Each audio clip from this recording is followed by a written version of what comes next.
Vamos empezar la clase de hoy y vamos acercarnos al tema de los sacramentos y especificamente tratando de la Santa Cena en esta mañana. Mateo capítulo 26 es el primeiro texto que vamos a leer e em seguida vamos orar.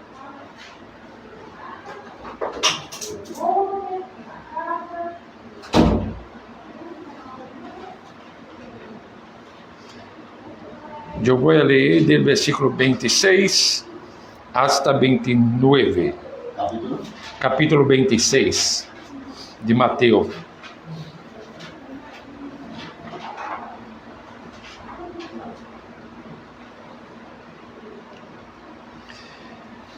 E assim disse a palavra do Senhor. E mientras comiam, tomou Jesus o pão e bendijo, e lo partiu, e dio a seus discípulos, e dijo: Tomad, comed, esto es mi cuerpo. E tomando la copa, e habiendo dado gracias, lhes dio, diciendo: Bebed de ella todos, porque isto es mi sangre del nuevo pacto, que por muchos es derramada para a remissão de los pecados. E os digo que desde agora não beberei mais de este fruto de la vid, hasta aquele dia em que lo beba nuevo com vosotros en el reino de mi Padre. Vamos orar. Padre, te damos graças por esta manhã e reconhecemos, ó Deus, que somos débiles, que hemos pecado contra ti a lo largo de la semana que passou, pero confiamos en el perdón de nuestros pecados. Tu palavra mesmo disse em 1 João capítulo 1, verso 9, que se confessamos nossos pecados, tu és fiel e justo para perdonar nossos pecados e limpiar-nos de toda maldade. E confiamos, ó Deus, nesta verdade bíblica. Confiamos que por meio de Cristo podemos desfrutar deste perdão. Também te pedimos, ó Deus, que nos ajude a entender o tema de essa manhã, o sacramento da Santa Cena, e ajuda-nos a desfrutar dessa ensinança para a glória de tu santo nome. Em nome de Jesus, amém. A Santa Cena, também conhecida como Cena del Senhor, é o segundo sacramento instituído por Cristo. Hemos leído Mateus capítulo 26, de 26 a 29. É um texto que com frequência vamos a ele quando ministramos a Cena del Senhor, e de igual maneira utilizamos o texto de 1 Coríntios capítulo 11, versículo 23 a 26 também.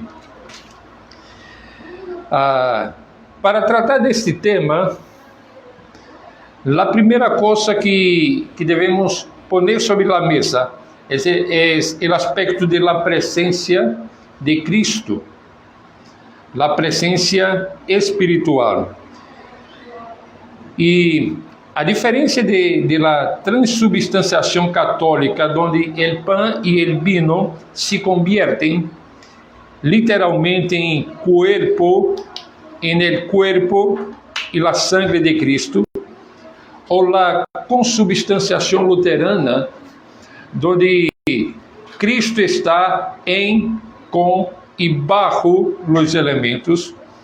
A teologia reformada ensina uma presença espiritual real de Cristo em la Santa Cena. Calvino argumentou que, aunque o cuerpo de Cristo esté en el cielo, o Espírito Santo nos eleva a Ele para que podamos participar verdadeiramente do cuerpo y sangre por fe. Mira, esta diferenciação é importante, porque para nós não é uma presença física, não é que o pão e o vinho se transformam em el cuerpo e em la sangre de Cristo fisicamente.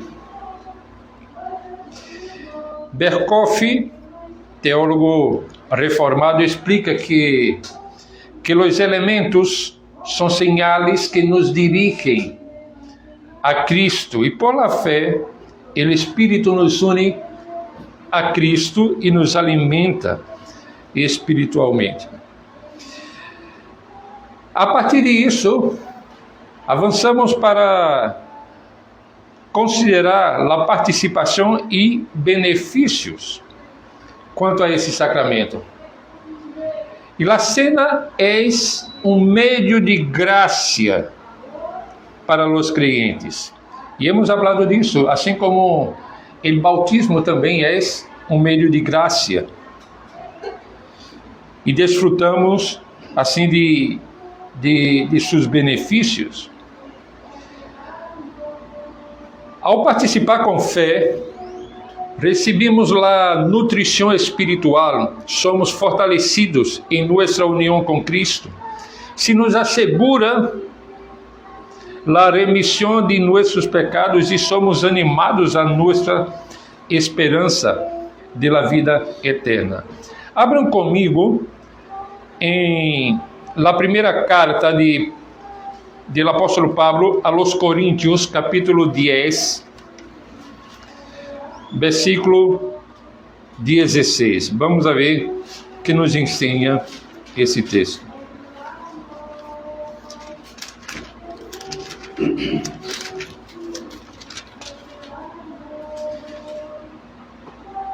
Versículo 16, quem encontrou pode ler, por favor.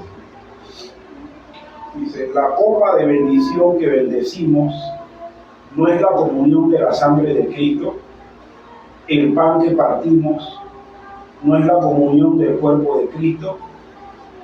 Gracias, César.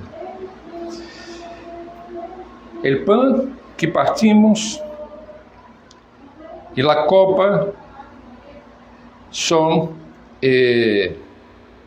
a participação, aponta para a participação em el cuerpo ou a comunhão del cuerpo de Cristo.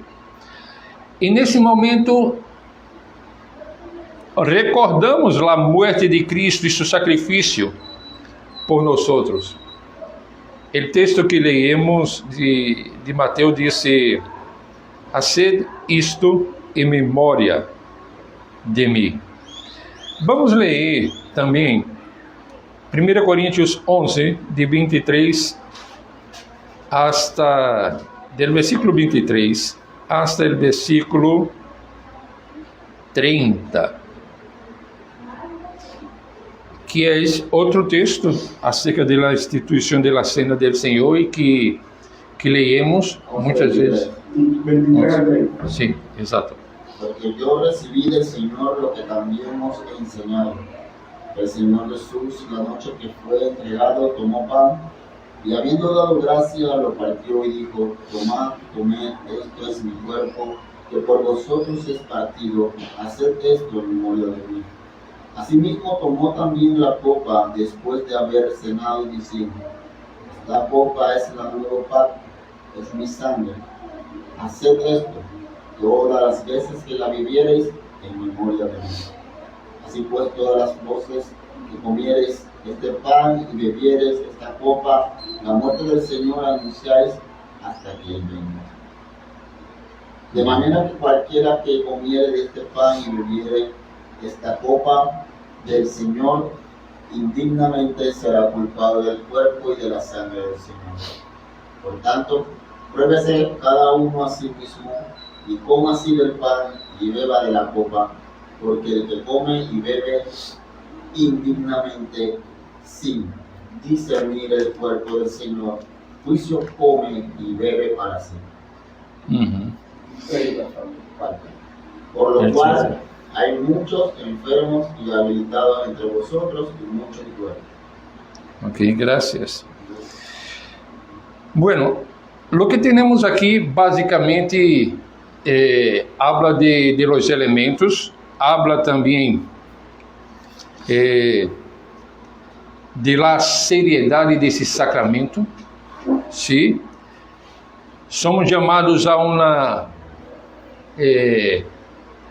mirada hacia dentro de nosso coração e fazer uma análise de como estamos delante do Senhor. E sempre, quando estamos dando as instruções para aqueles que podem participar da cena do Senhor, e nesse verso de número 27, de maneira que qualquer que comiere este pão ou bebiere esta copa del Senhor indignamente será culpado del cuerpo e de la sangre del Senhor. Eu sempre menciono o hecho de que somos indignos. Não, por nós mesmos não podemos acercar-nos à mesa. Lo hacemos por la fé em los méritos de Cristo. Então, a participação em la cena, esta comunhão com Cristo e com os irmãos em la fé, quando nesse contexto consideramos esse verso, não quer dizer que somos impedidos de participar. Claro que uno que está bajo disciplina eclesiástica, a disciplina por si sola, muitas vezes tem que ver com alejamento da participação na cena por tempo determinado. Agora, quando somos chamados a mirar nosso próprio coração, somos chamados a reconhecer nosso pecado, a reconhecer que sem Cristo não somos dignos de acercar-nos, tampouco de participarmos de essa cena. Então, de maneira geral, é um momento para refletir acerca de nossa vida,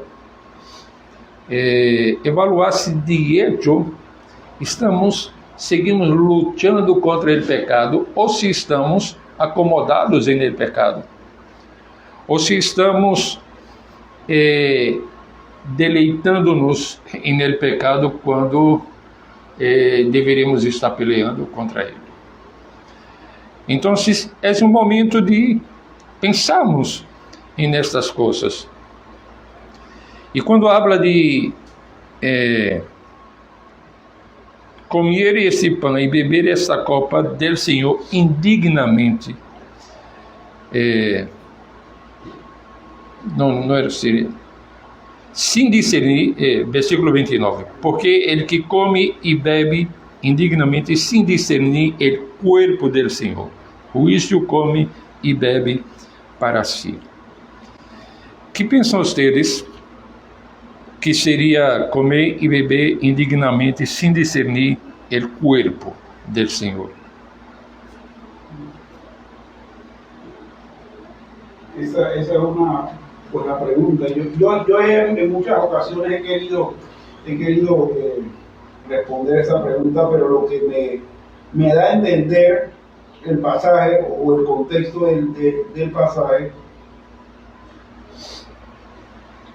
es que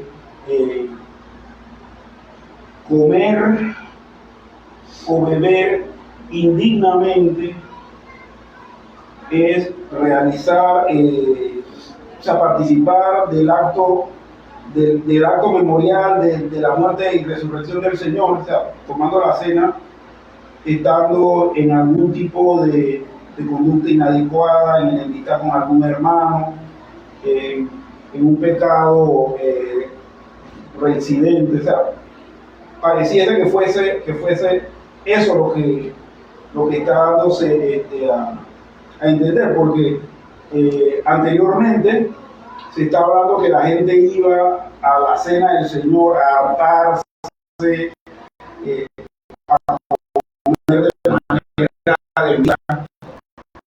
Entonces, ¿qué está diciendo la conducta ya sea de la comunidad cristiana o del mundo? Sí, sí. Ahora, sin discernir el cuerpo del Señor. Sí, dice, ahora la discerniendo.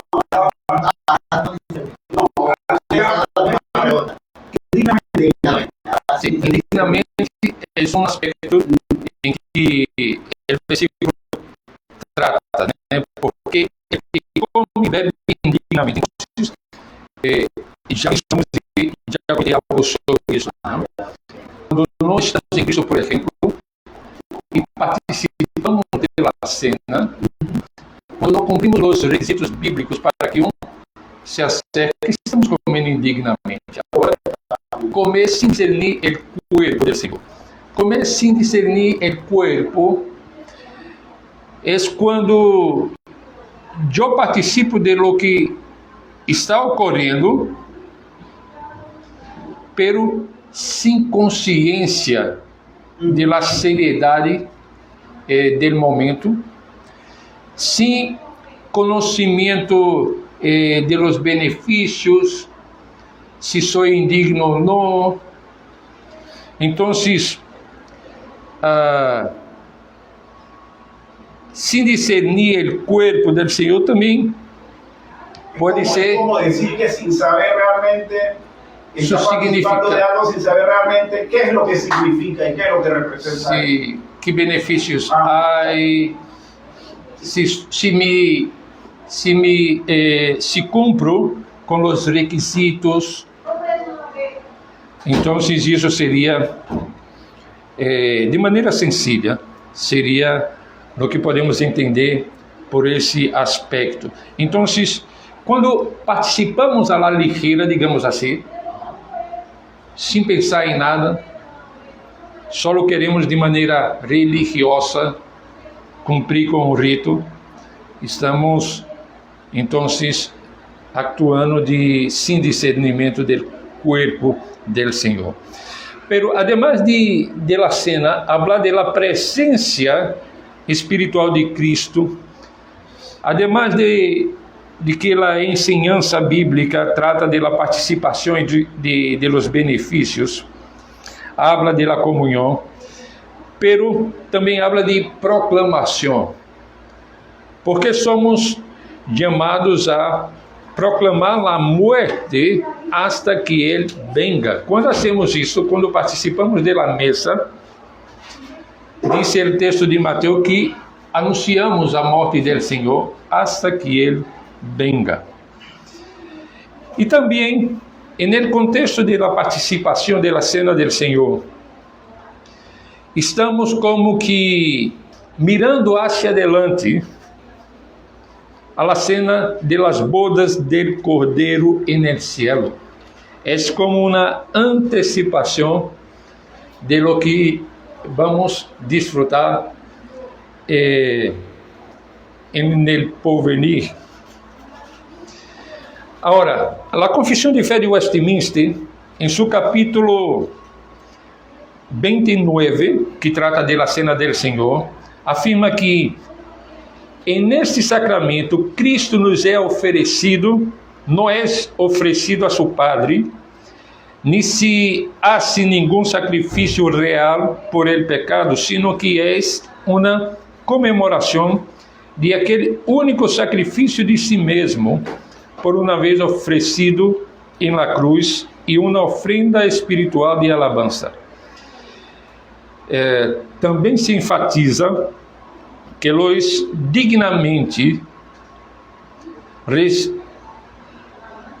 que dignamente recebem esse sacramento participam verdadeiramente, aunque não carnal nem corporalmente, sino espiritualmente, do corpo e da sangre de Cristo. Não menos realmente, sino mais certamente que, se comerem e beberem, visível e corporalmente. Agora, esta essas considerações que he feito hasta aqui têm que ver com o aspecto teológico de la Santa Cena ou sua fundamentação bíblica. Pero hay el aspecto de la administración pastoral de los sacramentos. La correcta administración de los sacramentos es una de las marcas de la verdadera iglesia y por lo tanto una responsabilidad pastoral seria. Implica, por ejemplo, preparación. Los pastores deben preparar la congregación para la participación de los sacramentos a través de la enseñanza, a través de la exhortación. Para el bautismo, por ejemplo, esto incluye la instrucción de los padres o de los candidatos adultos ao bautismo. Para la Santa Cena implica exortação ao autoexame, como vemos em 1 Coríntios capítulo 11, versículo 28. Tem que ver com, não somente com a preparação, há que considerar que os sacramentos devem ser administrados com reverência e solenidade, reconhecendo sua natureza sacra como ordenança de Cristo. Pastor, yo creo que ahí casualmente en el texto ese de 1 Corintios 11:27, no, 11... 29. Sí, 11:29, que dice que sin discernir. Sí. Pero yo pienso que se refiere a eso, a transgredir el aspecto solemne que tiene el rito. O sea, como usted bien dijo, la cena del Señor es una antesala ritual de lo que van a hacer el estar con el Señor de manera permanente y eterna en los cielos, o sea, una comunión directa con Él. Uh-huh.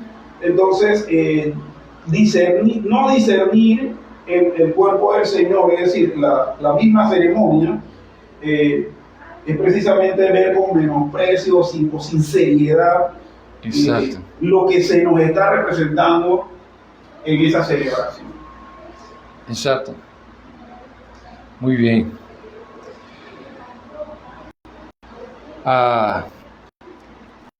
Hablar de los beneficios de este punto de la administración pastoral de este sacramento es pensar que los pastores deben recordar a la congregación los beneficios espirituales que se reciben por fe en los sacramentos, evitando, por un lado, tanto el sacramentalismo, creer que la gracia es automática, Correcto.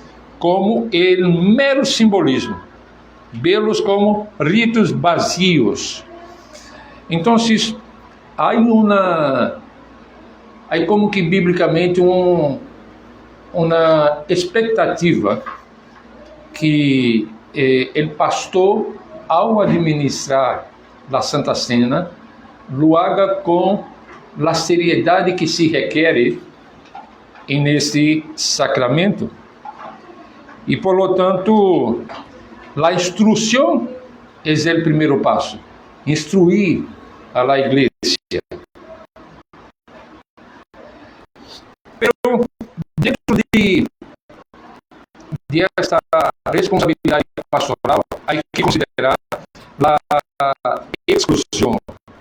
A disciplina eclesiástica que juega um papel na administração dos sacramentos. Eu mencionei há pouco que aqueles que estão bajo disciplina ou que vivem em pecado notório não devem ser admitidos à Santa Cena. E por que isso é tão importante? Porque isso protege a santidade do sacramento e a pureza da igreja. E aqui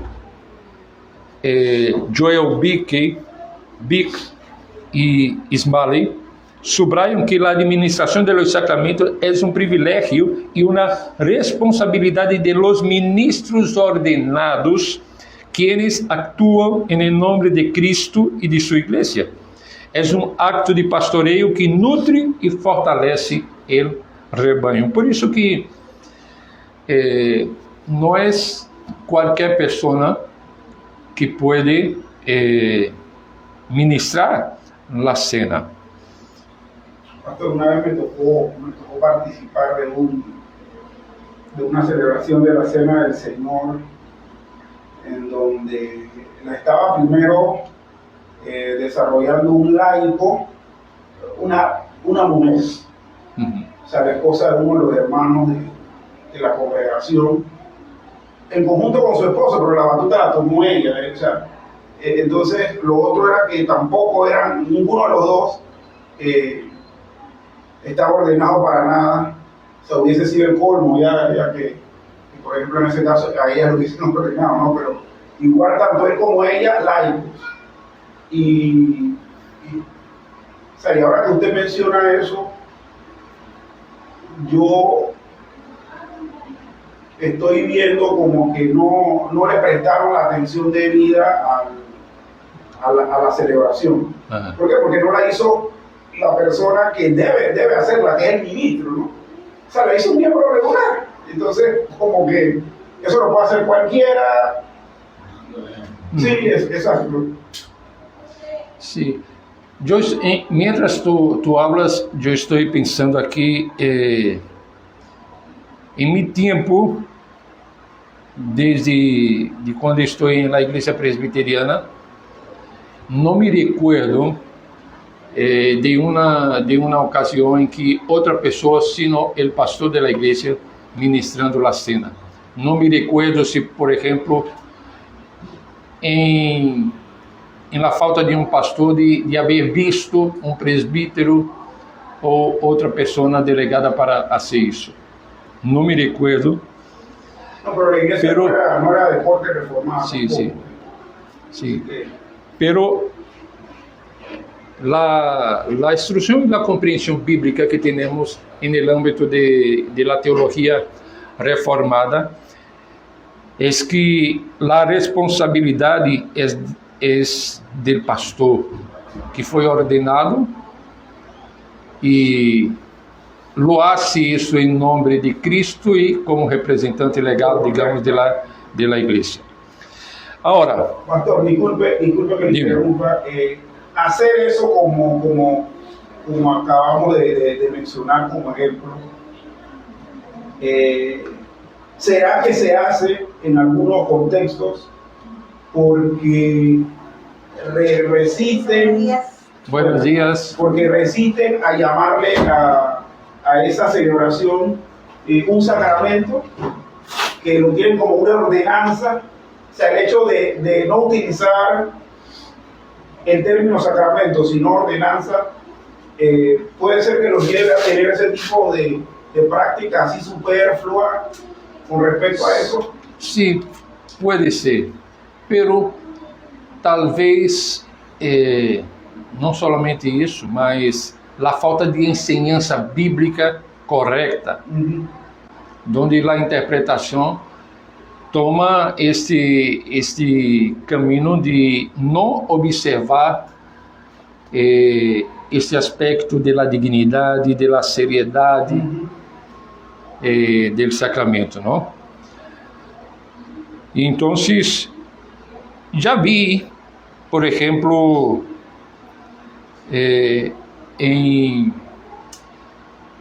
organizações cristianas interdenominacionais, que em momento de Santa Cena, aí vi pessoas que não eram ordenadas como pastor, ministrando a cena.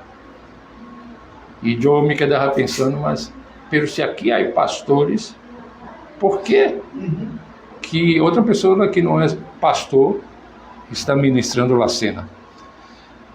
Pero aí, justo um dos comentários me levou a pensar em la mala compreensão de lo que é a enseñanza bíblica acerca desse sacramento, porque a pessoa mencionou algo que dijiste há pouco, que se trata de uma ordenança.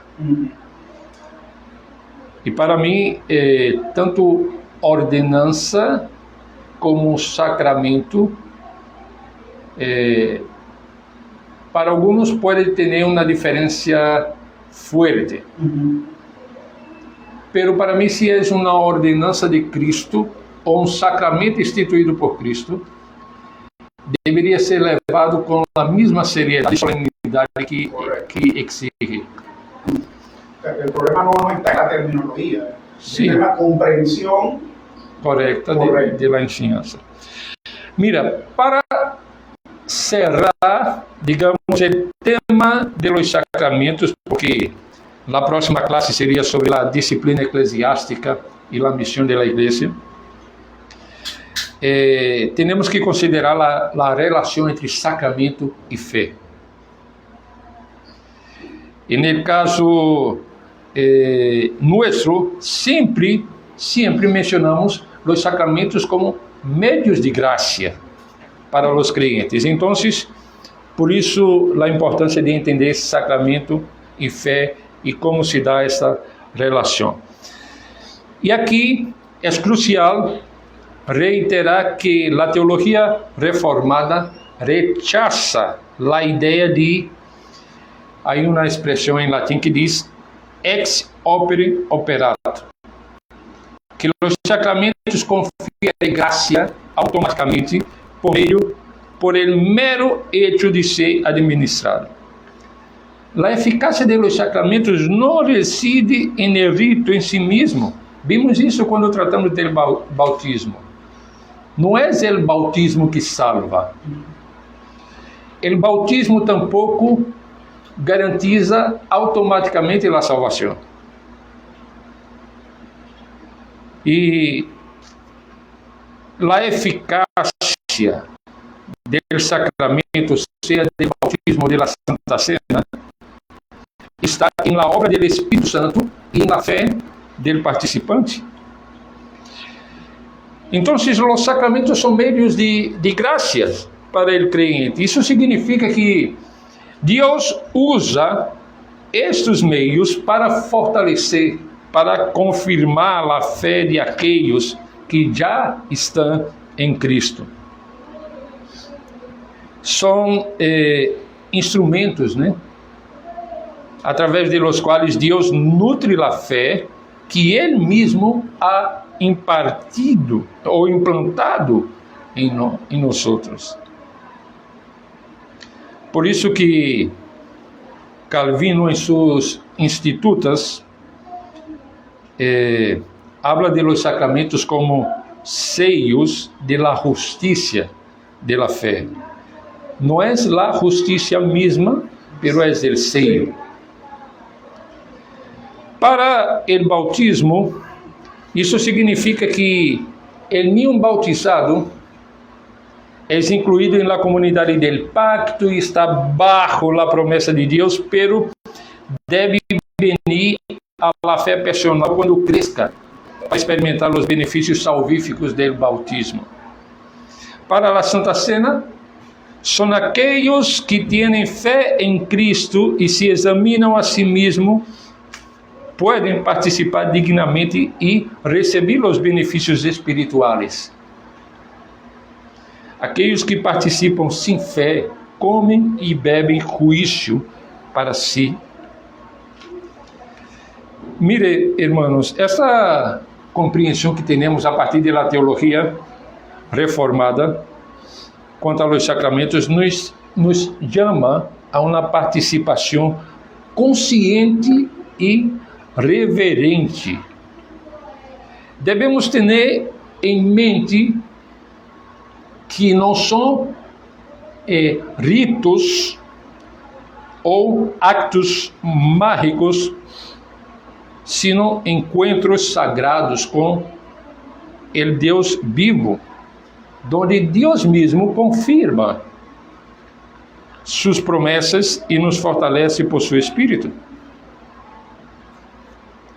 E por isso, irmãos, quando vamos a participar do bautismo e da Santa Cena, devemos fazê-lo com fé, com gratidão, com um profundo sentimento da presença de Cristo.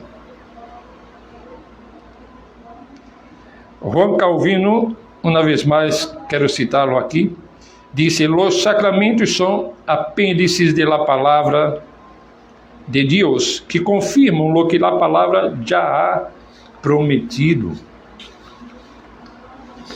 Então, esta é, de maneira breve, um apanhado, ou melhor, um resumo, apanhado em português.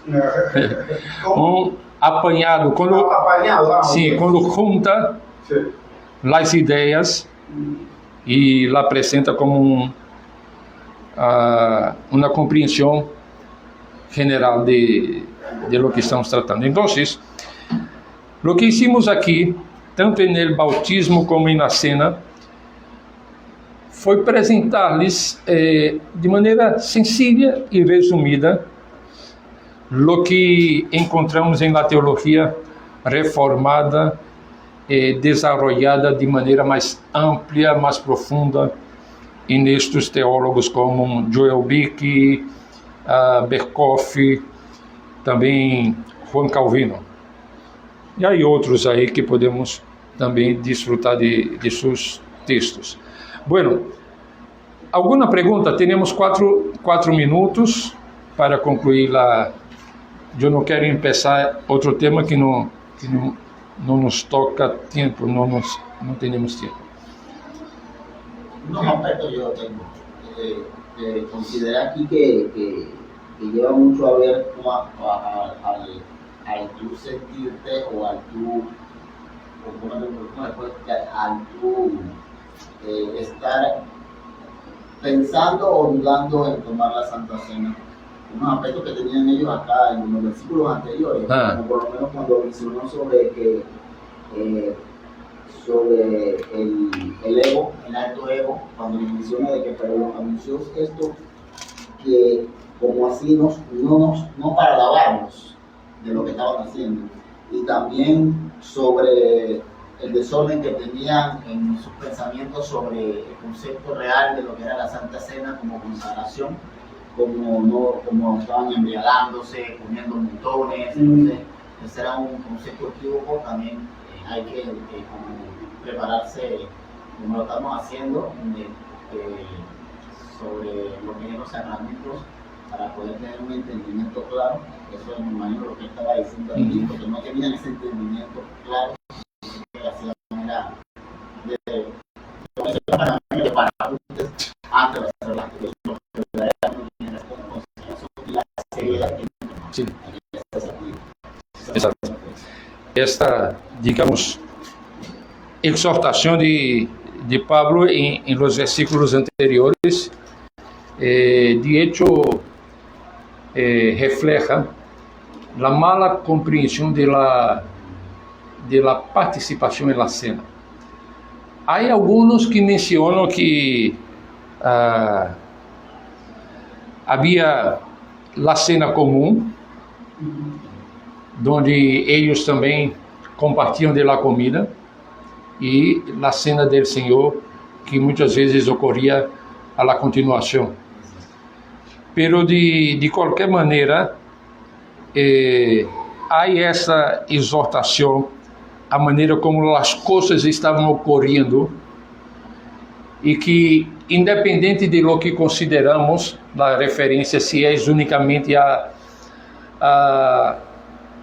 em relação ao desordem em la cena del Senhor, ou se algo que incluía também a cena comum que compartilham entre eles, independente de lo que uno siga em la interpretação. O hecho é que havia uma mala prática e que deveria ser corrigida biblicamente com a palavra do Senhor. Então, por isso que em uma sequência, o apóstolo Paulo dá la instrucción acerca de la cena del Señor. De Y hecho, mira. pastor, ahora que Rolando hace el comentario y usted contesta, precisamente leí ese mismo comentario aquí pues, en la Biblia Sí. esta de Sociedades Bíblicas, que dice que antes de la cena del Señor se hacía una cena conjunta, pues, o una comida conjunta. Pero el apóstol Pablo, en cierta manera, la palabra que dice, la dice como una exigencia de respeto. O sea, Sí, y hoy por hoy nosotros quizás tenemos que hacer el mismo énfasis, no porque el irrespeto sea en la misma ceremonia de la cena del Señor, sino en todo el culto. exacto. Inmediatamente entras a Sí. eso es lo que yo me quería referir, que era la forma del momento en que los sacramentos y el momento de la ceremonia del Señor totalmente en adoración, Sí. es respetada desde su principio. Claro. Por eso él hablaba eso. No Ujú. solamente se enfatizaba solamente en la cena, sino el desorden que ellos le daban a Sí. ese lugar. Exacto. Por ejemplo, como habló César há pouco,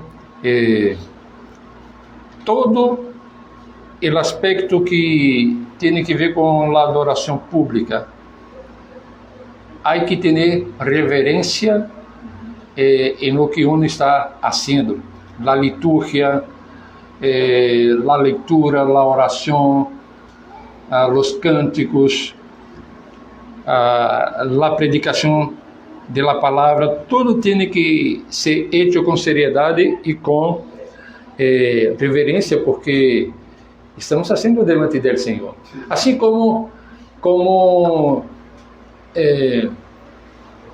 qualquer outra atividade que hacemos em nossa vida, fora de la igreja, deveríamos fazer com reverência, porque estamos delante del Senhor sempre.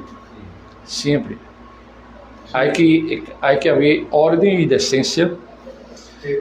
Pastor, otra cosa, mire, una de las críticas que de manera genuina hace el catolicismo romano, que muchas veces creo que con muy mala intención, porque nos quiere meter en el mismo saco a todos.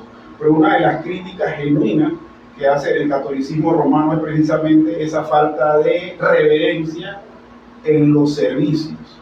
El hecho de que un culto sea ordenado, que guarde el respeto, la reverencia, eso procura que el asistente al culto reciba de manera adecuada la impresión que tiene que recibir del desarrollo de todo el conjunto litúrgico de cosas que se hacen.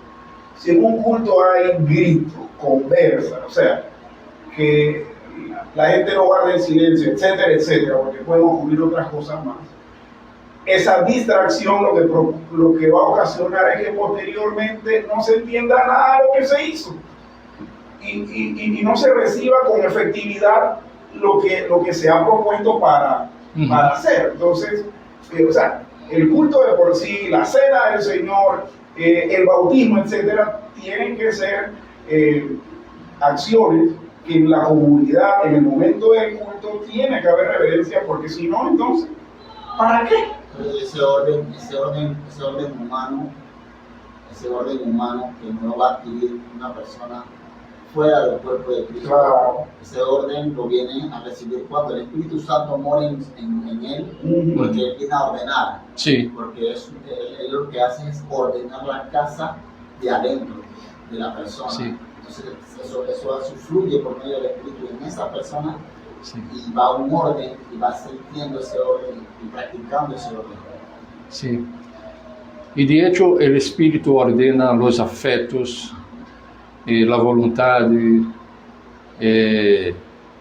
la capacidad cognitiva que uno tiene, que antes de conocer a Cristo está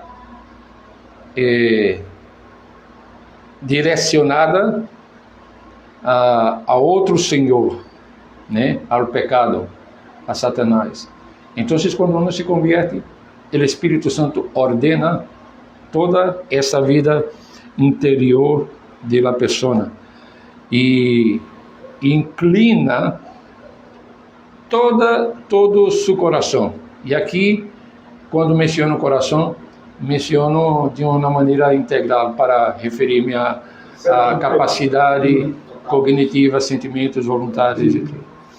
Então, há um cambio e neste cambio não hablamos de perfeição, pero hablamos de uma nova direção que o Espírito põe na pessoa, bajo o senhorio de Cristo agora.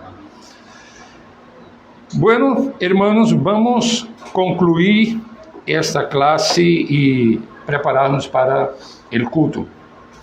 César, ora por nós, por favor. Bueno, Señor Padre bueno, agradecemos este tiempo de estudio.